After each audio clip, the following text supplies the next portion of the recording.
Well, hello, everybody. Thank you very much for having us. My name is Gabriel. I'm responsible for the user acquisition and monetization activity here at Moonee. As you already know, Moonee, here we're a hyper-casual publisher, and we're engaged in providing services to studios that will help them to publish their games. So today we'll be talking a bit about the economic uncertainty and the hyper-casual genre. And the goal is to understand how this uncertainty that we're seeing in the market is actually leading us to a world of opportunities. So what we'll be covering in this specific session will be a bit about the market. Then we will go to the gaming industry. Then, of course, that when talking about uncertainty, it's really important to understand what are the privacy policies and changes that have been happening in the last few years. And then, of course, the main topic will be what are the opportunities that we're seeing for studios nowadays. Just to clarify, when talking about the market, it's going to be only a brief introduction, just to understand what is going on in the macro perspective, and then we'll start getting deeper into the gaming industry and specifically the hyper-casual industry. So, I honestly believe that when talking about the market, this specific chart that we're seeing, it's a very, very, very good example of what happened and what it's going on. This chart basically showing us the VC investment in the US from 2006 to 2021. And as we can see, the trend was to increase. We can, of course, see that after the crisis in 2008, the increase started to be even faster. And more recently, it was a huge jump in terms of investment. So why is this? Let's first go back 1 second to the financial crisis from 2008. A few years after, the market started to recover. So that means low interest rates, low inflation, high employment.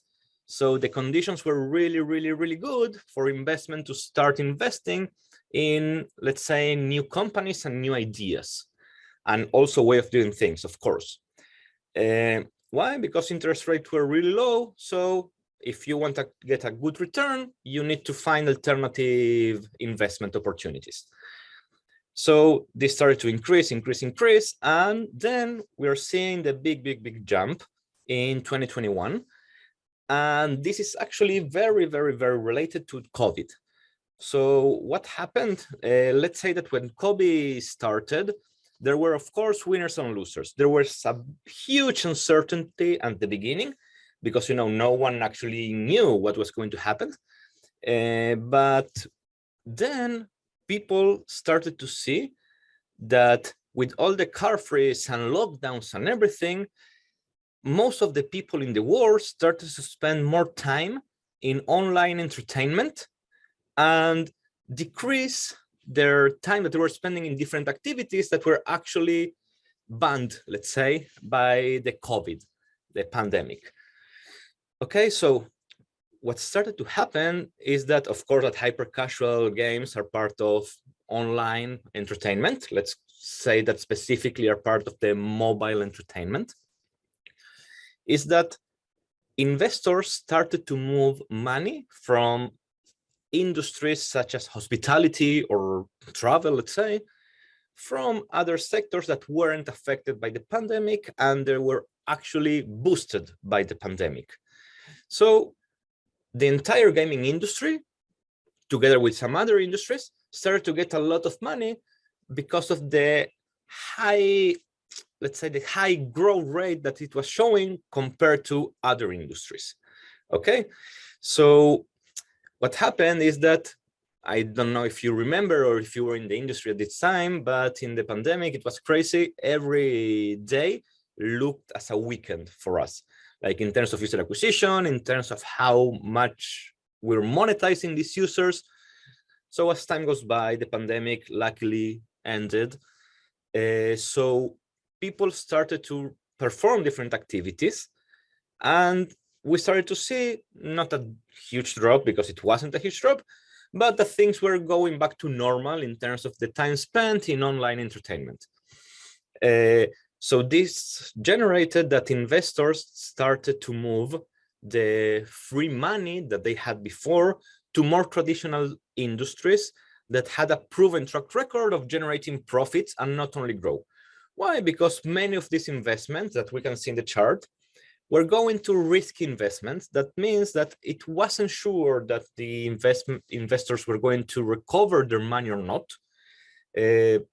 So basically, everything went back to normal.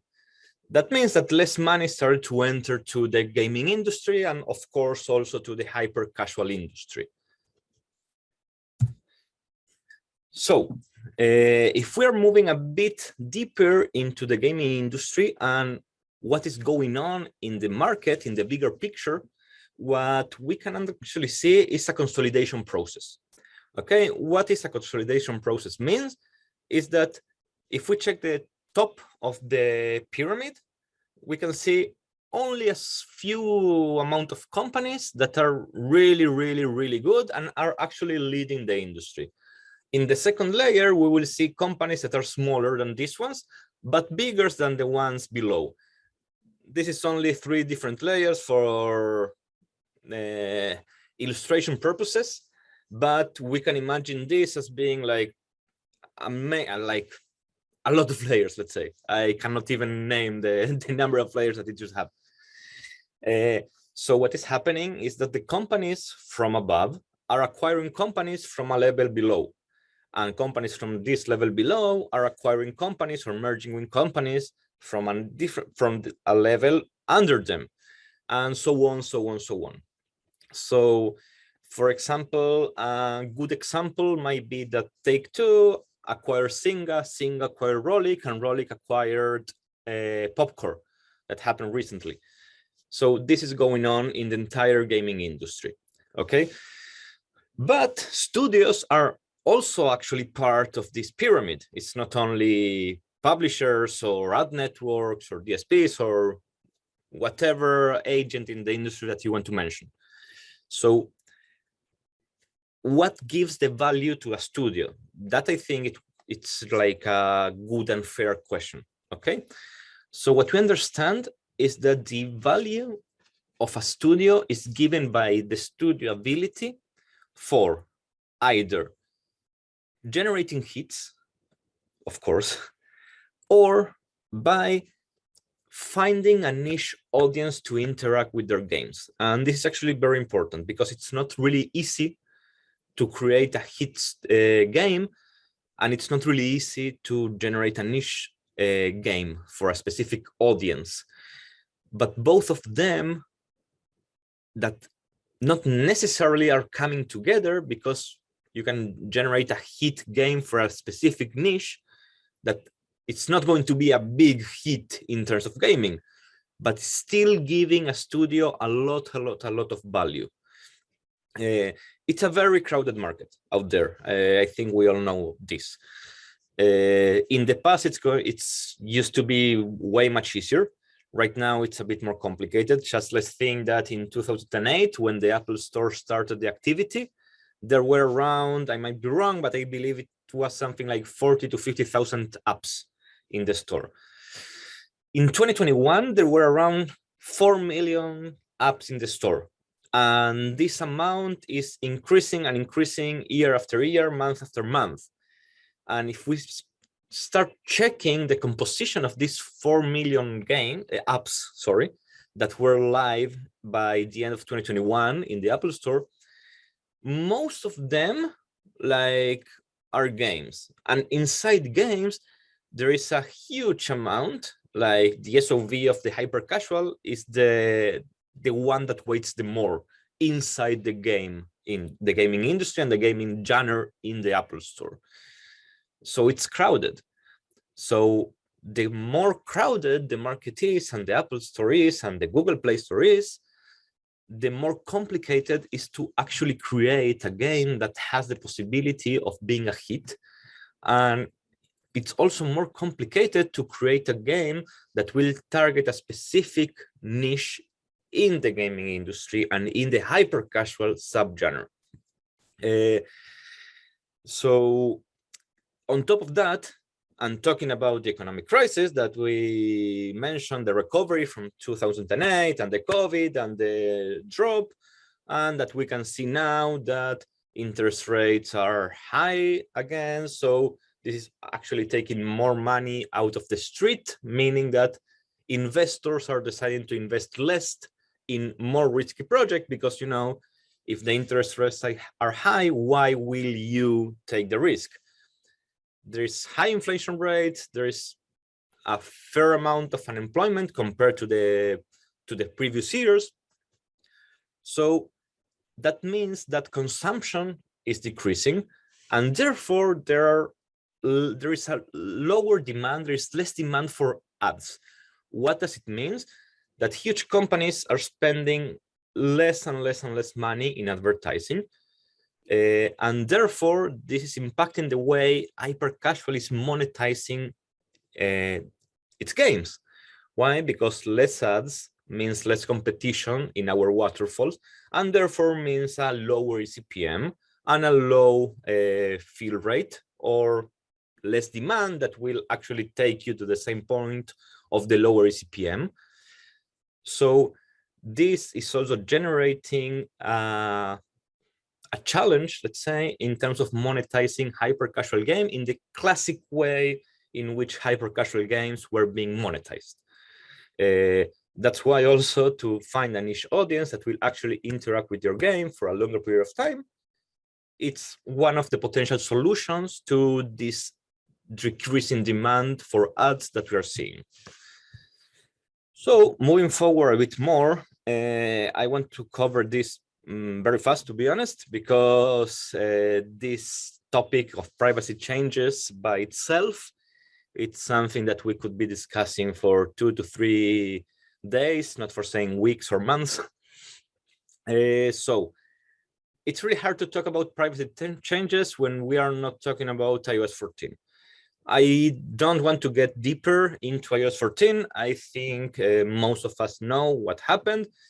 Just in case, a year and a half ago, if I'm not wrong, iOS 14.5 was released, and basically the IDFA was depreciated, some sort of depreciated, which means that what happened is, in the past, the user needed to go to the settings and run a few changes, not to share the advertising ID with advertisers. Right now, when a user is downloading an app, it's getting a pop-up, let's say, that from Apple that is asking this specific user if it wants to share its ID or not to share its ID. So the user can decide. But the good thing is that it goes up by app. The bad thing is that, of course, that users are sharing less advertiser ID with apps, and therefore it's more challenging to monetize these specific users with ads. Okay, but iOS 14, of course, comes to it's fully related to the fact that if you check Apple's annual reports and quarterly reports, you will see that most of its revenue is coming from selling iPhones, selling iPads, selling hardware, let's say. And it's a very user-centered product. And the users have changed their preferences, and privacy went to the center of the debate. So users are asking for more privacy. Apple listened to the users, made the changes. Okay, so what we saw at the beginning of this specific change is that there was a huge uncertainty, like crazy uncertainty. I honestly believe that the uncertainty that we're seeing right now, it doesn't compare to the uncertainty that we saw back then, because no one knew what was going to happen. So what we saw at the beginning was that people started to move advertising budgets from iOS to Android. Okay, so in the past, before iOS 14.5, iOS had a higher share of voice compared to Android.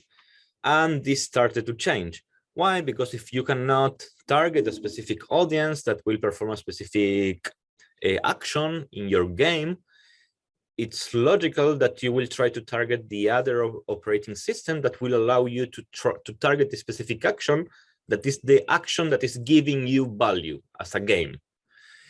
So the SOV decreased a lot in iOS. Android passed the iOS spend and revenue. But what we saw is that even though there was a huge uncertainty, the market adapted. Like as everything in life, we adapt. So if we check right now, we will be able to see that actually the share of voice that we are seeing in iOS and Android are almost 50-50, or even we can say that iOS is surpassing Android again in terms of spend. We are seeing this throughout the entire hyper-casual industry right now. But the good thing about this is that actually the spend in Android is not decreasing. What does it mean? That the spend in Android it's the same, it's stable, it's not constant because it is increasing over time, but iOS is increasing really fast. So we're only seeing an increase in the money that is being spent in advertising in the gaming industry, specifically in the hyper-casual genre, which means that the industry is growing. It's still growing, which is great. So even though iOS 14 looked as a real problem in the past, we see that the industry adapted, and what looked as a problem was actually an opportunity, and the industry is only growing now. So this is great. And specifically, now that there are more options, MMP's companies adapted themselves to work in iOS 14 and to provide with more advanced analytics. Every publisher created their own solutions. We have our solutions that are actually working, really good, to be honest. And right now, to target specific events, it's back in the business, and that including the competition that we mentioned before, UA and monetization are also changing. Like in the past, if we are thinking about hyper-casual user acquisition activity, we're talking only about CPI. Only CPI, and that's it. That was the key. As time went by, there was a big move in the industry from CPI to CPI plus target ROAS, target return on ad spend. Okay, and if we analyze what is happening right now, it's not only CPI or CPI plus ROAS. What we're seeing right now is that it's CPI plus ROAS plus CPA or CPE. So the complexity that we're using for user acquisition and monetization purposes, it's aligned with the increased competition that we're seeing in the industry. As we mentioned, it's a very crowded industry, and let's talk about why. So what do we think that the hyper-casual studio point of view should be right now? So the first thing are the entry barriers that we mentioned, that the market is crowded. So the hyper-casual genre had the particularity that entry barriers were really, really, really low. What does it mean? That a solo developer with Unity and Unity knowledge, not a crazy knowledge in terms of how to develop in Unity, something reasonable, let's say, was able to enter the market. Why? Because games weren't that complex. We're looking for CPI, retention, and that's it. And retention in the first few days. Right now, what we are seeing is that considering that the market is way much more competitive, it's not that easy to enter the market anymore. Because in order to succeed, we need some more complex games.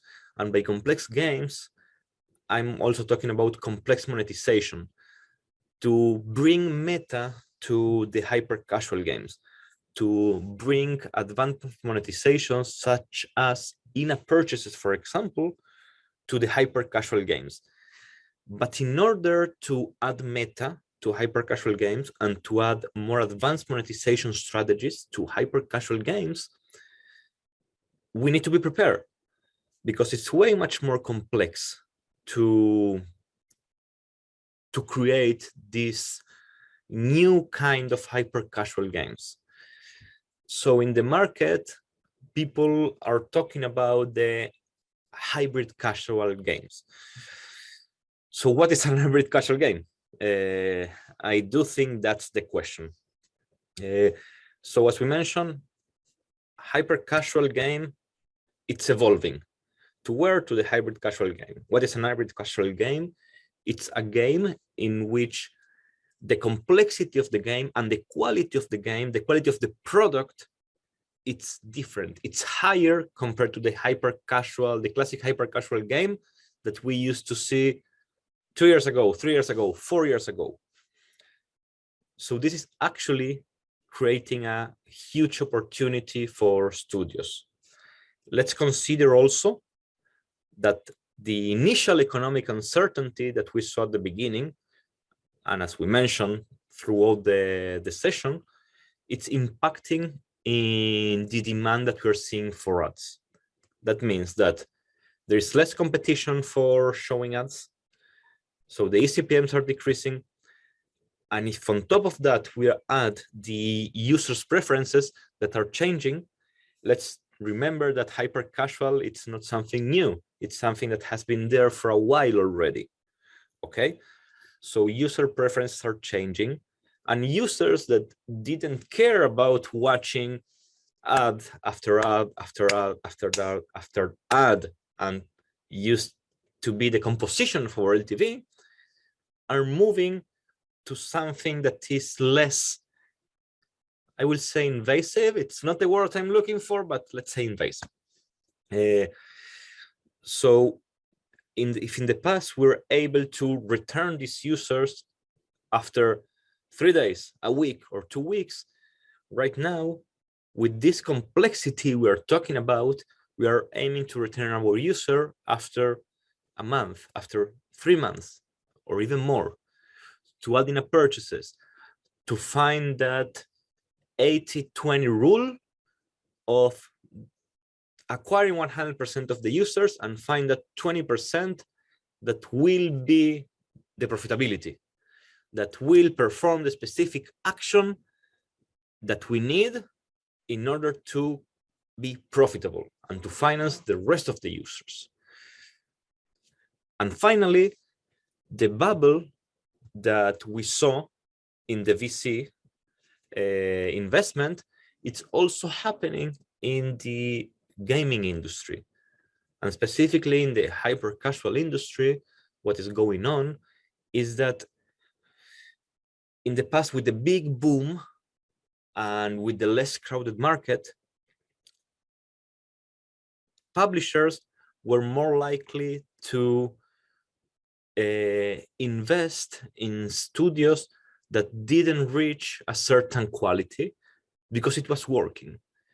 So right now that money stopped coming to many hyper casual studios, many hyper casual publishers. We're seeing that a lot of publishers are stopping to finance some sort of activities for studios, and the paper prototype, it's also changing. It's a phenomenon that we are seeing in the market. However, the idea is to compensate this by providing higher quality services and broader services to studios. That means that if in the past an hyper casual publisher was required to have to provide user acquisition and monetization activities together with creative marketing and together with game design and services, for example. Nowadays, for a publisher to succeed, it will need to provide studios with way much more deeper services, ASO services, product services, not only ad monetization services, but how to create the game economy services, how to make that shift from a crazy good hyper casual concept to an hyper casual game that can be a hit by involving meta to the game, adding in-app purchase to the game, adding a flow that will allow the game to retain users for a longer period of time, and therefore to have a longer cycle in terms of returns that will allow the game to be sustainable and healthy. So the industry is evolving, but this is a really, really, really good opportunity for studios to engage in a higher quality product that will bring really, really, really good results. As we saw in iOS 14, at the beginning, everybody was worried. No one knew what to do. Nowadays, iOS is working way better, and Android only increased its SOV, and it stayed there. Now they are 50-50 with a really higher spend and revenue generated. And we're expecting the same to happen to the hyper casual industry, to evolve to a point where we will see the increase of the industry, and that's it. It will only keep increasing. So thank you very much for having me. And well, it was a pleasure. See you guys around.